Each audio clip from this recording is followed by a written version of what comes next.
Everything from clothing to household items are getting more expensive each day. The world of fast fashion has complicated clothing production by shipping cheap parts around the world to whoever can sew them the cheapest.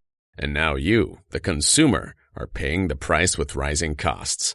American Giant is about keeping things simple and close to home. They aren't affected by tariffs because their products never leave the U.S. Skip the tariff and snag yourself American-made clothing with American Giant. Get 20% off your first order when you use promo code STAPLE20 at american-giant.com. That's 20% off when you use code STAPLE20 at american-giant.com. Nunca es demasiado tarde para abandonar tus prejuicios. Henry David Thoreau. Bienvenidos a este espacio donde nos hacemos preguntas, compartimos reflexiones y aprendemos juntos sobre el valor de ser humanos en esta era digital. Soy Joan Clotet y esto es Humanismo Digital. Alfa son los atributos que tradicionalmente hemos asignado a lo masculino: la decisión, la lógica, la racionalidad, la analítica, la osadía, la valentía, la firmeza, la capacidad de entrar en acción. Omega son los atributos que hemos asignado tradicionalmente a lo femenino: la empatía, flexibilidad, comunicación, consenso, escucha, intuición, bondad. En el equilibrio entre lo alfa y lo omega es donde está el punto donde las personas nos podemos desarrollar en plenitud. Bienvenidos a este nuevo episodio y gracias por compartir con nosotros parte de vuestro tiempo. Antes de dar paso a la conversación de hoy, que será la última de este año, quiero agradeceros el apoyo a este espacio en sus primeros 6 meses de vida. Esta experiencia me anima a seguir compartiendo con vosotros muchas más conversaciones para que sigamos aprendiendo juntos en el próximo año. Por el momento, cerraremos este singular 2020 con otra mujer que vale la pena conocer. Hoy hablamos con Marcé Bray, una mujer especialista en diversidad e inclusión que acompaña e inspira a líderes y empresas para que descubran esa parte suya tan potente, la que es capaz de transformar y co-crear. Con Marcé ampliaremos nuestra mirada sobre los conceptos de diversidad e inclusión para conectarla con nuestros retos. Os dejo con la conversación que mantuvimos con Marcé.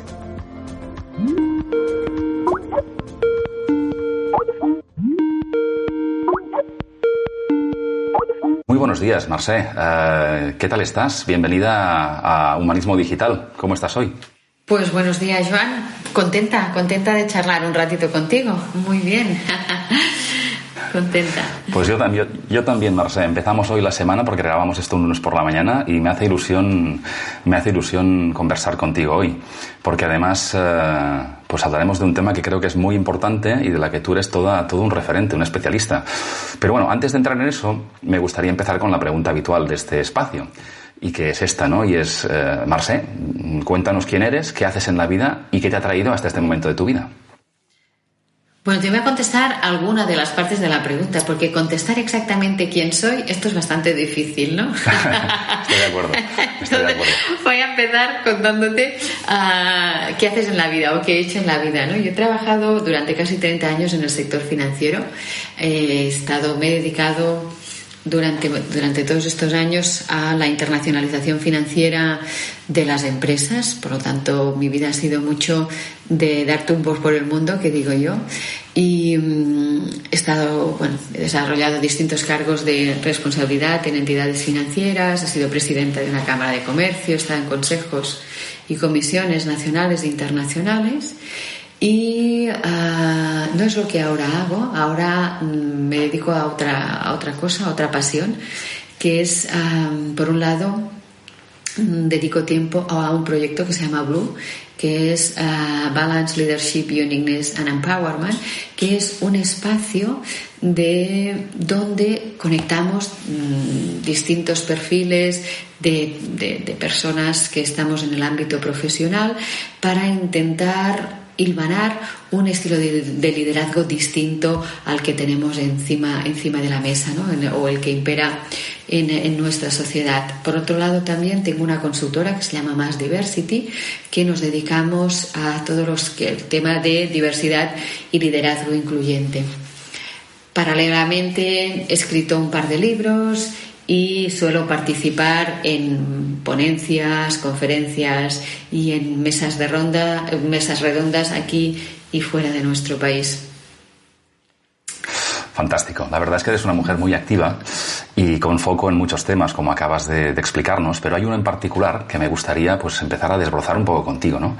Y es que nos hablas también en tus libros sobre diversidad e inclusión.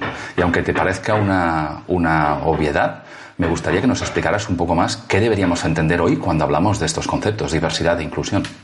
Bueno, yo creo que diversidad es una palabra que es tremendamente profunda y ancha, es una palabra que yo llamo inmensa, que nosotros para intentarla gestionar y entenderla mejor la fraccionamos, ¿no? Y la etiquetamos normalmente en 5 conceptos y hablamos de diversidad de género, diversidad cultural, diversidad generacional, diversidad de orientación sexual o de distintas capacidades, ¿no?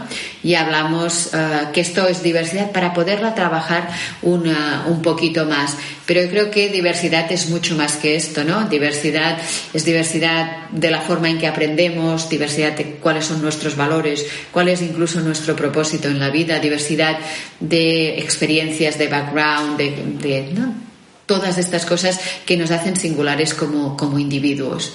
Inclusión es una palabra que siempre tiene que ir de la mano de diversidad, porque diversidad es tener una muestra de distintos perfiles. Inclusión es cuando la diferencia de esos distintos perfiles se siente apreciada en su diferencia, ¿no? Yo creo que casi que la palabra importante es la palabra inclusión, que es aceptar esa diferencia que nos hace genuinos a cada uno de nosotros y nosotras. Uh-huh. De hecho, pones el foco en un aspecto muy clave y que conecta además con un tema que es, bueno, lo has mencionado, ¿no? El impacto que tiene esto en la sociedad, en la organización. ¿Por qué es más importante esto ahora? Hace años que hablamos de ello, pero ¿por qué ahora debería ser esto más relevante y qué impacto tiene en las organizaciones, en las empresas? Bueno, yo creo que estamos viviendo un momento tremendamente complejo, ¿no? Con mucha incertidumbre, mucha complejidad por muchos motivos y por uno principalmente. Nosotros, cada uno de nosotros y nosotras, miramos la realidad desde nuestra experiencia, desde nuestro foco, lo que la programación neurolingüística llama desde nuestro mapa. Nuestro mapa es la forma en que interpretamos la realidad. Pero nuestro mapa no es el territorio. El territorio es mucho más ancho que aquello que nosotros observamos desde nuestra experiencia, desde nuestros valores, desde la construcción social que nos rodea, etcétera, etcétera. Para ensanchar nuestra mirada y encontrar respuestas distintas a los retos complicados y diferentes que tenemos encima de la mesa, tenemos que sumar miradas. Entonces nosotros no podemos mirar más allá de nuestra mirada, y perdonad la redundancia, ¿no? Porque nuestro mapa es el que es. Entonces, para yo tener una visión más amplia del territorio, ¿no? De lo que en realidad hay más allá de lo que yo observo, necesito hacer este ejercicio acompañándome de otras miradas, y esto es lo que hace la diversidad. Lo que hace la diversidad es sumar miradas distintas para que tu mapa sea un mapa mucho más amplio y observe mucho más de la realidad. Cuando yo tengo ese mapa ampliado, soy capaz de poner encima de la mesa respuestas disruptivas, respuestas distintas. ¿Por qué? Porque mi prisma, mi forma de mirar los problemas, la complejidad, los retos, se ha ensanchado. Por lo tanto, soy capaz de dar puntos de vista y ópticas distintas a problemas de los que tenemos que gestionar en nuestro día a día, también en el ámbito profesional. Entonces, esto es lo que consigue la diversidad, y especialmente si es una diversidad inclusiva. De hecho, acabas de ampliar mi propia visión, porque escuchándote veo que conecta con adaptarse, con resiliencia, conecta con innovación, conecta con poner en valor el talento de las personas y de hecho he podido profundizar un poquito en vuestro libro, que me ha encantado, Alfas y Omegas, el poder de lo femenino en las organizaciones, y me gustaría hacerte una pregunta sobre el libro, ¿no? Y es, bueno, que me la planteé en cuanto vi la portada, y es Alfas y Omegas. ¿Por qué ese título? ¿En qué se inspira esto de Alfas y Omegas?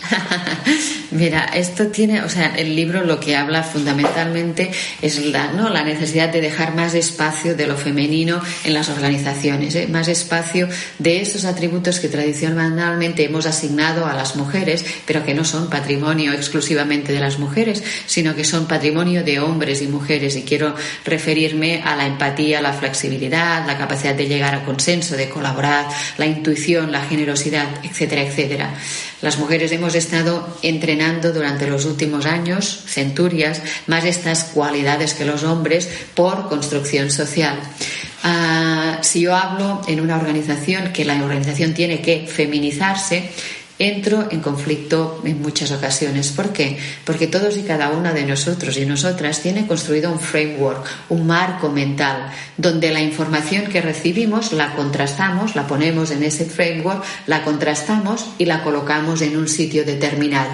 Entonces, cuando yo escucho la palabra feminizar o cuando yo escucho la palabra masculinizar, la coloco y le doy un sentido según cuál sea mi framework, que lo he construido a base de experiencia y de construcción social, de memoria colectiva, etcétera, etcétera.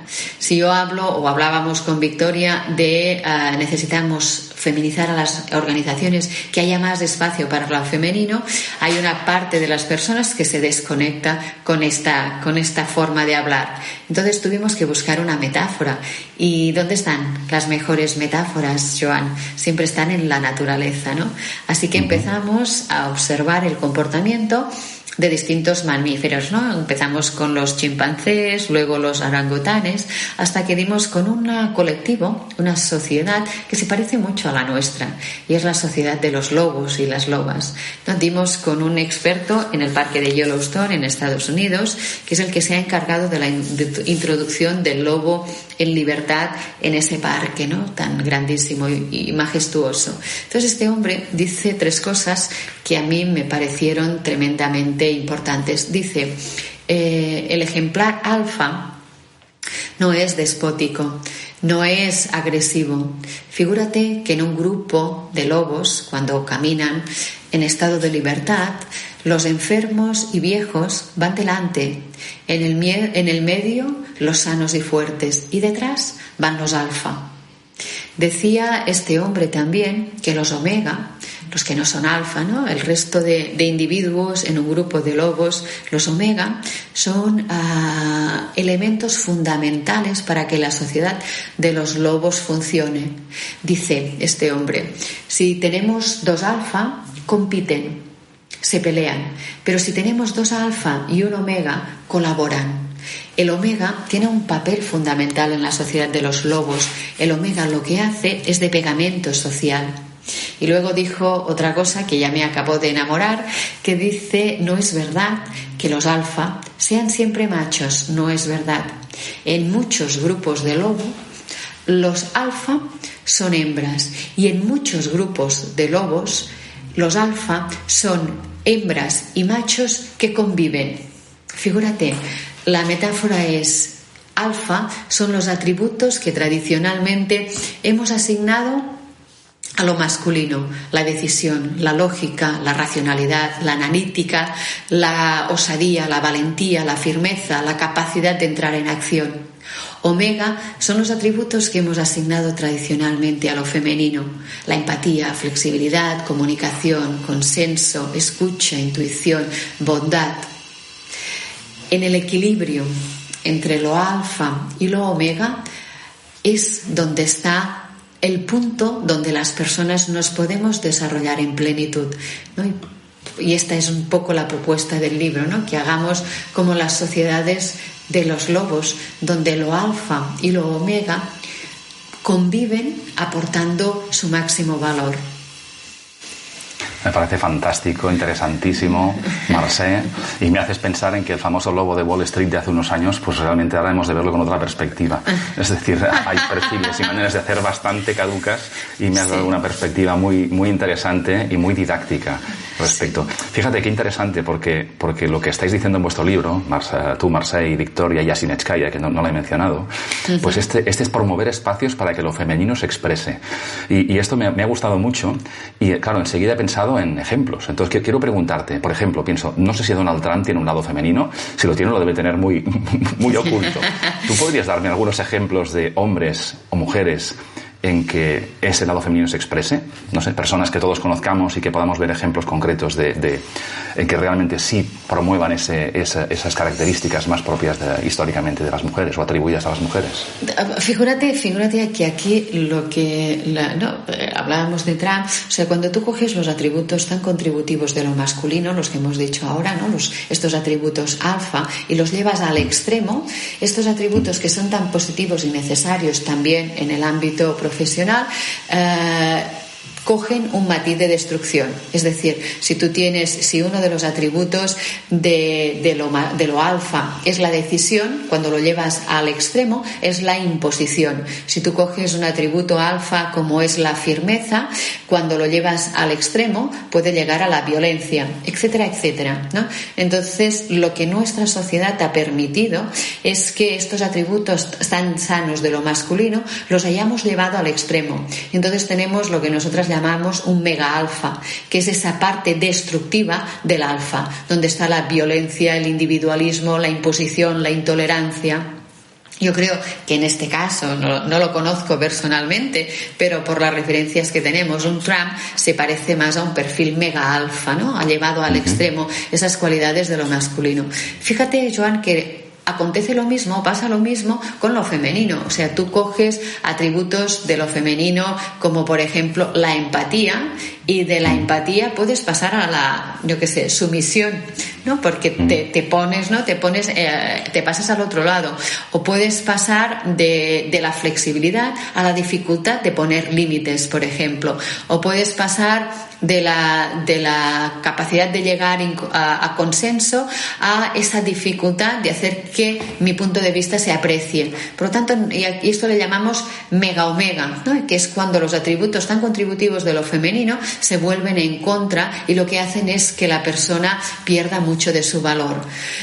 Yo creo que tenemos de los dos casos, y también tenemos casos de equilibrio. Mira, un caso que estuve estudiando durante la pandemia es cómo había sido el liderazgo de estas mujeres que de los 7 países que sacaron mejor nota gestionando la pandemia, ¿no? Durante los meses más álgidos. Aquí se habló mucho de que estas mujeres no tenían el liderazgo femenino de estas mujeres, etcétera, etcétera. Yo creo que para mí lo que tenían estas mujeres es un tremendo equilibrio. O sea, estas mujeres estaban absolutamente equilibradas en su forma de enfrentar cuál había sido la gestión de la pandemia, ¿no? Yo creo que aquí mostraron, por ejemplo, una capacidad muy interesante de comunicar con las personas que tenían delante, por ejemplo, ¿no? Una habilidad, por ejemplo, otro de los rasgos característicos de estas mujeres es que tenían una habilidad para tejer complicidades. Estas mujeres generaron complicidad con con la oposición, con todos los stakeholders de su gobierno. Y esto necesita una cualidad alfa muy clara, que es poner el foco. Ellas querían consenso para seguir adelante con las propuestas que tenían. Y tenía una parte muy omega, que es precisamente generar la colaboración y consenso entre el grupo. Tenían otra capacidad, por ejemplo, o otra cualidad que utilizaron durante su mandato para hacer frente a la pandemia, que es esa capacidad para tomar decisiones trascendiendo el egoísmo egocéntrico. Ellas fueron más allá de lo que a ellas políticamente les iba a beneficiar. Y esto tiene un lado muy alfa, que es asumir riesgos. Ellas asumían un riesgo cuando tomaron esas decisiones, y en cambio tiene una parte muy omega, que es la generosidad de hacer cosas que trasciende el beneficio propio, ¿no? Yo creo que, por ejemplo, ¿no? Para ponerte un ejemplo, no quisiera alargarme más en esto, pero creo que tenemos muchos ejemplos que, si los observamos, son ese equilibrio entre nuestra parte más racional y más emotiva, entre nuestra parte más alfa y más omega, ¿no? Yo creo que es precisamente ahí donde está la maestría.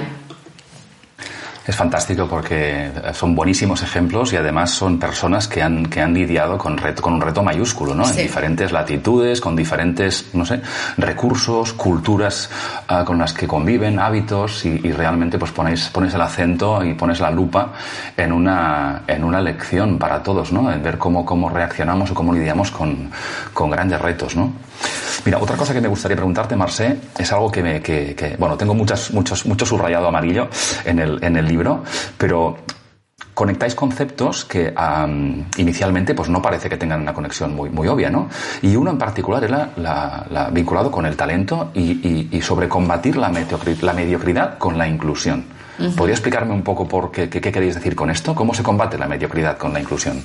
Mira, figúrate que hay compañías, ¿no? Trabajo con muchas empresas ayudándoles a desarrollar estrategias de diversidad e inclusión, y hay una cosa que es un vector común en muchas empresas, y es que tú ya entiendes la bondad de la diversidad, ya te planteas promover el talento femenino dentro de las organizaciones, promover distintas culturas, abrirte a que la orientación sexual no sea un tabú dentro de la organización, etcétera, etcétera. Pero inconscientemente hay un proceso que cuando nosotros, por ejemplo, fichamos a personas de un perfil completamente distinto al de la organización, tendemos a hacer que esta persona acabe homogenizándose con la compañía. O sea, hacemos una especie de proceso que es muy inconsciente, que se llama, lo que yo llamo la máquina homogenizadora, que lo que hacemos es ir recortando poco a poco esas aristas y haciendo que esta persona cada vez se parezca más al perfil de la organización. Entonces nosotros compramos diversidad para que aporte todo su valor, pero si no somos capaces de hacer el siguiente paso, que es la inclusión, lo que hacemos es acabando homogeneizando esos perfiles que hemos contratado precisamente porque son diversos. ¿Qué pasa cuando tenemos una organización que hace esto, que lo hacen muchísimas organizaciones y es inconsciente? Hay que poner específicamente atención en esto para darse cuenta. Tenemos un perfil dentro de la organización muy homogéneo. O sea, tienes un perfil muy homogéneo y el perfil homogéneo tiende a la mediocridad. ¿Por qué? Porque está dentro de su zona de confort.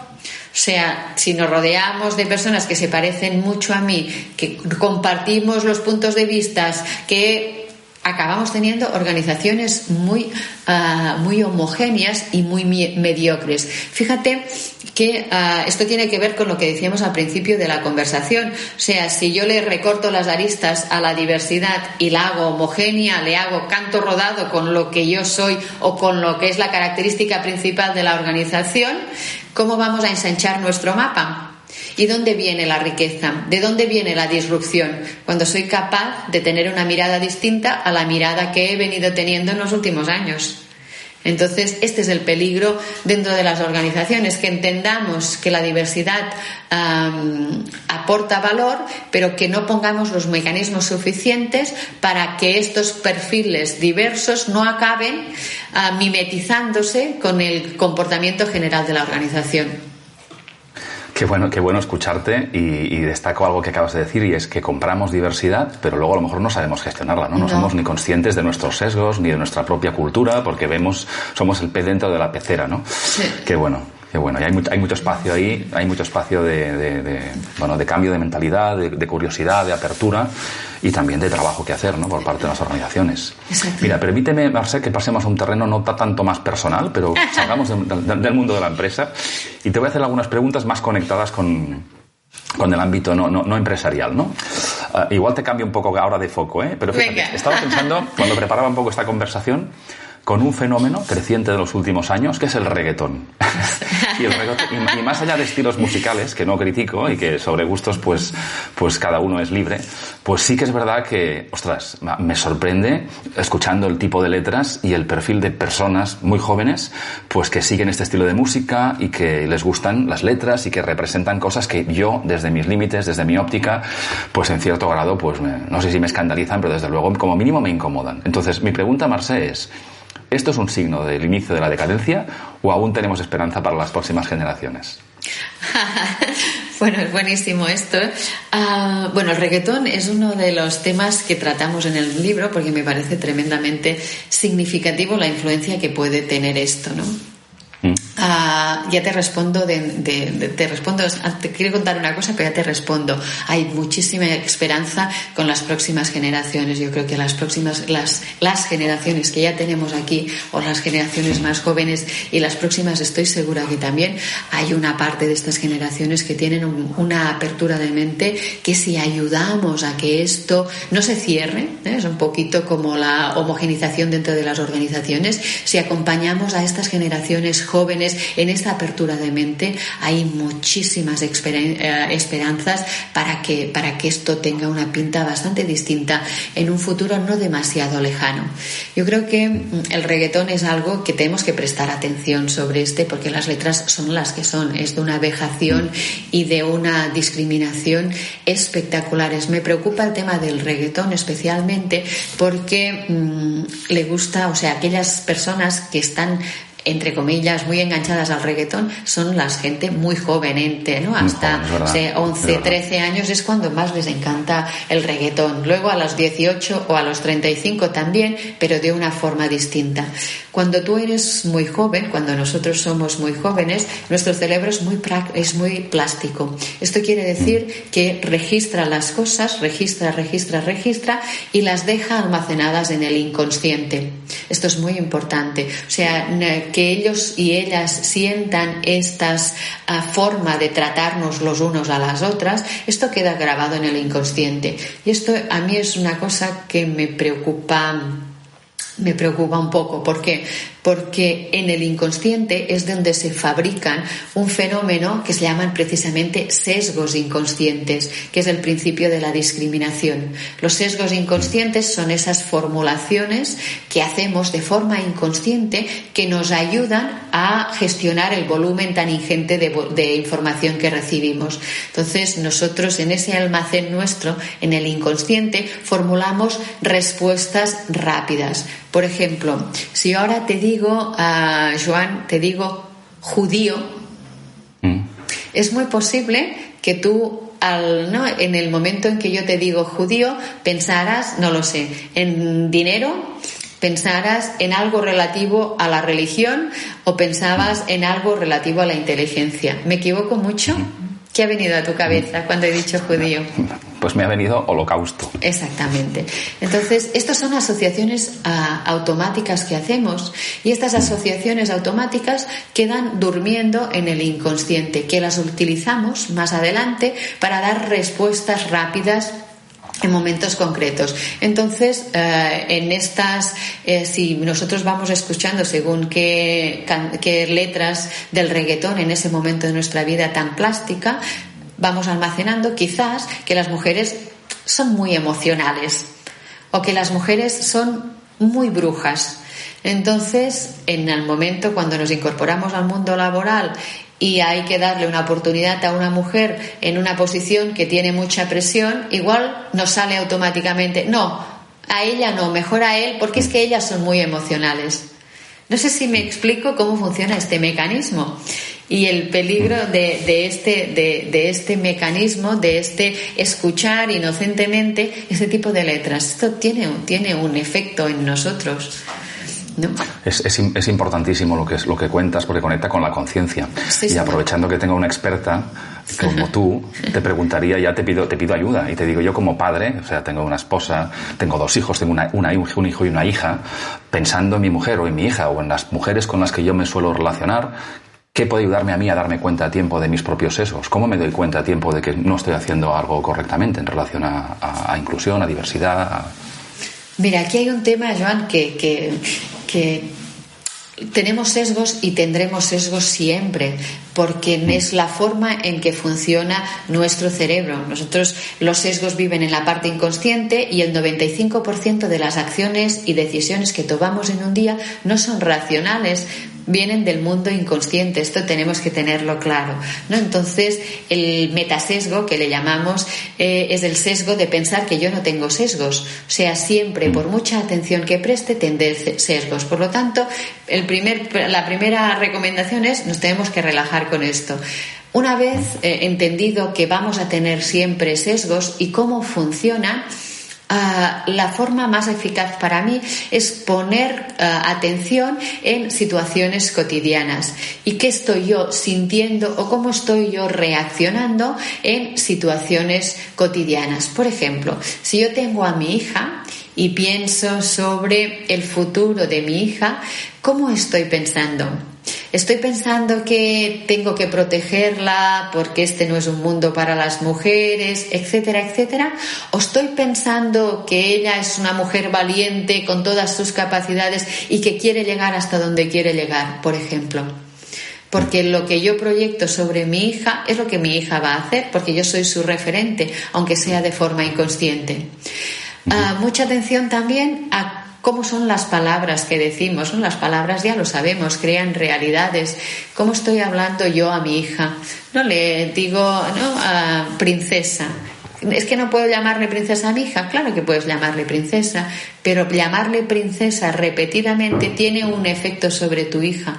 Porque las princesas ya sabemos lo que esperamos de las princesas, que encuentren a un príncipe azul.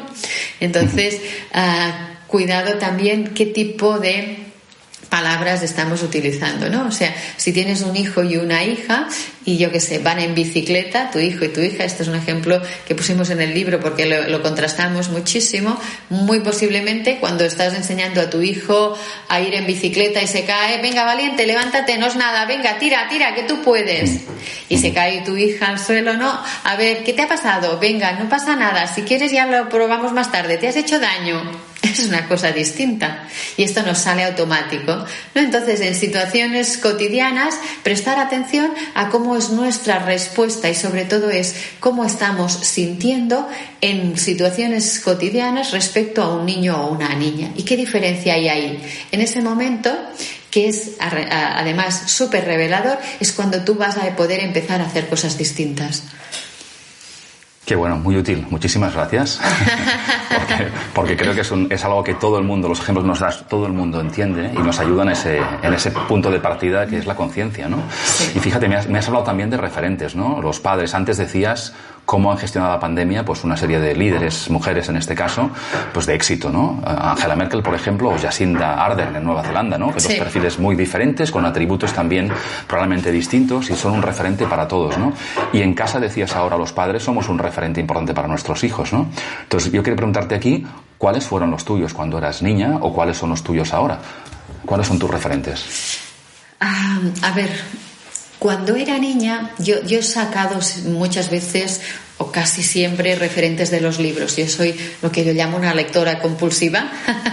Leo muchísimo, ya desde pequeña siempre he leído muchísimo.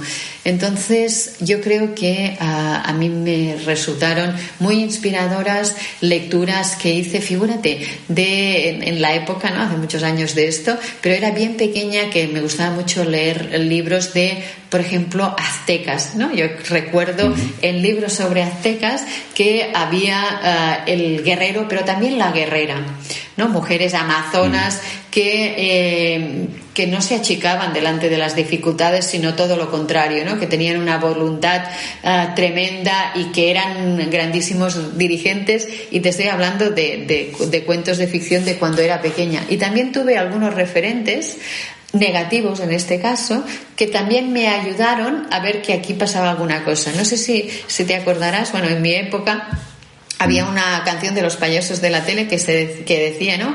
Una niña antes de una niña que iba a jugar no podía jugar antes de almorzar porque tenía que planchar. Tenía que barrer, planchar, no, lavar, así lavaba, así lavaba, así lavaba, porque yo la vi. Entonces yo cantaba, porque claro, la cantábamos todos esta canción, pero a mí me parecía algo extraño. O sea, ya en esa época decía, ¿y por qué? ¿Y por qué él? ¿Por qué no habla de él? ¿Por qué no? Entonces, para mí, casi que lo veo como un referente repulsivo para mí en esa época, ¿no? Ya más en nuestros días, una persona que a mí me es absolutamente referencia, Jeanne Oda-Bolen, es una mujer que ha escrito mucho sobre lo femenino. Además tuve el placer y el honor de conocerla y hablar con ella. Esta es psiquiatra junguiana, ha escrito muchos libros, entre ellos un libro que se llama las diosas de cada mujer. También hay el libro que se llama Los dioses de cada hombre y habla de una cosa que me parece fundamental, que son los arquetipos. Nosotros en lo más profundo de nuestro ser funcionamos con arquetipos, que son las formas, que son los referentes ancestrales que tenemos y que nos vienen también por construcción social. Entonces, entender cuáles son esos arquetipos, ¿no?, que tenemos las mujeres y los hombres, cómo funcionan, cómo se detonan, cómo podemos manejarlos, a mí me abrió a un mundo de posibilidades, ¿no?, que significa el arquetipo de Artemisa, de Atenea o de otras, Perséfone, estilos de mujeres que se llevan a estilos de liderazgo también y que me dan mucho sentido para entender por qué en momentos determinados las personas, hombres y mujeres, reaccionamos de una forma determinada y de dónde vienen esas reacciones. Y esto es algo que está muy profundo en nosotros y en nosotras. Entonces, para mí, entender este fenómeno me abrió mucha luz a, sobre todo, entender que es posible el cambio, Joan. Creo que es muy bueno y además haces referentes temporales de hace muchos cientos de años, otro sí, relativamente más cercano que es de hace pues unos 20, 30, 40 años y la verdad es que cuando nos ubicamos en el día de hoy, pues por suerte cada vez vemos más sensibilidad y más conciencia de cosas que antes nos parecían normales o no nos fijábamos y ahora vemos que hay trabajo por hacer, ¿no? Y realmente pues es muy estimulante pues entenderlo primero y ver qué puede hacer cada uno de nosotros en nuestro ámbito, ¿no?, por normalizar la situación, ¿no? Muy bien, Mercè, pues mira, no nos queda mucho tiempo, así que me gustaría hacerte una última pregunta que la lanzo al futuro y es de qué te gustaría que habláramos tú y yo cuando volvamos a hablar dentro de 10 años. Pues si me situara ahora en el futuro, ¿no?, que esto que sería 2030, ¿no? Sí. Me gustaría decir, Joan, fíjate, en el 2020 hablábamos de una cosa muy extraña y es que en esa época se decía que no llegaríamos a la equidad, según el Foro Económico Mundial, hasta dentro de 231 años. En cambio, ya lo hemos conseguido. Ahora estamos en un entorno equitativo donde las personas tienen las mismas posibilidades, mismo talento, misma posibilidad.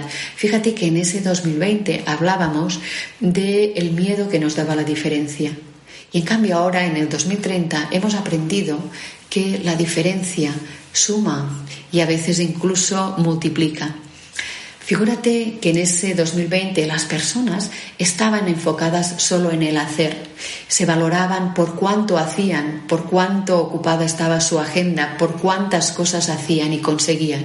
En cambio ahora estamos en un equilibrio distinto. Estamos en un equilibrio donde el hacer tiene importancia, pero también el ser y el sentir.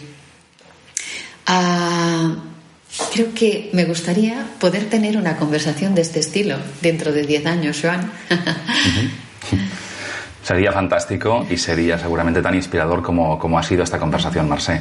Las personas que quieren seguir inspirándose y aprendiendo contigo, ¿dónde pueden acudir si quieren saber más de ti y de vuestro trabajo? Pues en la web mercebrey.com y en todas las redes sociales estoy también. Muy bien, pues pondremos esos links también en las notas del episodio para que puedan encontrarte fácilmente. Y nada más, Mercè, me ha encantado volver a hablar contigo después de estos meses. Ha sido realmente pues muy interesante, muy inspirador y me voy de la conversación pensando pues que todavía hay mucho por hacer, pero desde luego estamos a medio camino y creo que estamos un poquito mejor que ayer y un poquito peor que el 2030, con lo cual muchísimas gracias por tu trabajo, por tus ideas y un placer hablar contigo una vez más. Gracias a ti, Joan, por poder compartir esta conversación. Muchas gracias. Muy bien, hasta pronto, Mercè. Hasta pronto. Hasta aquí este último episodio de 2020. Si os ha parecido interesante, os agradeceré que lo compartáis en redes para llegar a más personas y dar más voz esta vez a la importancia de la diversidad y la inclusión. En las notas del capítulo encontraréis enlaces a la web de Mercè y esta conversación estará siempre disponible en las plataformas principales y en mi web joanclotet.com. El episodio de hoy ha sido también posible gracias al apoyo de Bankia, entidad comprometida con el concepto de humanismo digital. Muchas gracias por vuestra atención, felices fiestas a todos y mis mejores deseos para un nuevo año con salud, buenas conversaciones y mucha energía para afrontar vuestros retos. Hasta el año que viene.